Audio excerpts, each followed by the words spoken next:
ভোটের মুখে ফের বঙ্গ সফরের ইস্যু তুলে দিলেন মমতা। বিধানসভা ভোটের মুখেই ফের বঙ্গভঙ্গের জল্পনাকে উস্কে দিলেন রাজ্যের মুখ্যমন্ত্রী মমতা বন্দ্যোপাধ্যায়।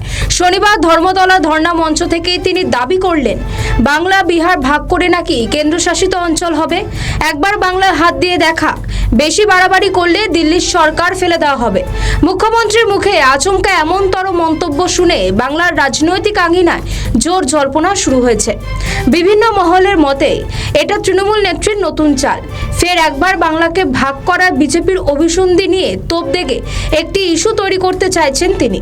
প্রসঙ্গত, গত কয়েকদিন থেকেই সমাজ মাধ্যমে একাধিক অ্যাকাউন্ট থেকে পোস্ট করে দাবি করা হচ্ছে বিহারের 4টি এবং বাংলার 2টি জেলা নিয়ে নতুন কেন্দ্রশাসিত অঞ্চল তৈরির কথা ভাবছে কেন্দ্রীয় স্বরাষ্ট্র মন্ত্রক।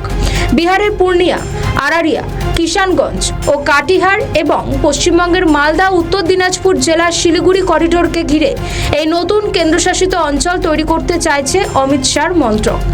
জাতীয় নিরাপত্তার দিক থেকে যথেষ্ট গুরুত্বপূর্ণ এবং কৌশলগতভাবে তাৎপর্যপূর্ণ চিকেন স্নেকও এই নতুন কেন্দ্রশাসিত অঞ্চলের মধ্যে পড়বে বলে দাবি করা হচ্ছে। মুখ্যমন্ত্রী সেই দাবিকে এবার হাতিয়ার করে ভোটের মুখে একটি ইস্যু তৈরি করতে চাইলেন বলেই মনে করা হচ্ছে। এদিন মুখ্যমন্ত্রী বলেন, একবার বাংলায় হাত দিয়ে দেখাক, বেশি বাড়াবাড়ি করলে দিল্লির সরকার ফেলে দেওয়া হবে। কাউকে নিশ্চয়ই খাইয়েছে, বাংলা বিহার ভাগ করে ইউনিয়ন টেরিটরি করবে। আরে বাংলায় হাত দিয়ে দেখো, বলো বাংলায় হাত দিয়ে দেখো। ওদের ধান্দাবাজি হচ্ছে বাংলাটাকে ভাগ করা, আবার একটা বঙ্গভঙ্গ করা। বিহারকে একবার ভাগ করেছে, বিহার ঝাড়খণ্ড হয়েছে, বড় ছিল।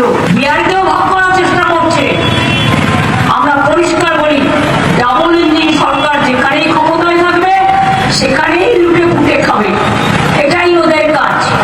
করছে লুট, বলছে ঝুট। বঙ্গভঙ্গ করবে, আগে অ্যাবসেন্ট সামলান, তারপর বঙ্গভঙ্গ করবে।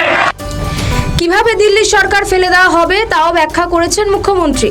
তার ইঙ্গিত, কেন্দ্রীয় বিজেপি সরকার চন্দ্রবাবু নাইডুর সমর্থনে টিম করে চলছে। ফলে বাংলায় হাত দিলেই তিনি দিল্লির কেন্দ্রীয় সরকারকে ফেলে দেবেন। বিভিন্ন মহলের মতে এসআইআর নিয়ে এই ধর্ণা আন্দোলন থেকে খুব একটা সুবিধা করতে পারবে না তৃণমূল, সেটা তিনি নিজেও বুঝতে পারছেন। সেই কারণেই এসআইআর ধর্ণা মঞ্চ থেকে তিনি বঙ্গভবনের জল্পনা উস্কে দিয়ে রাজনৈতিকভাবে বিজেপিকে কোণঠাসা করতে চাইছেন।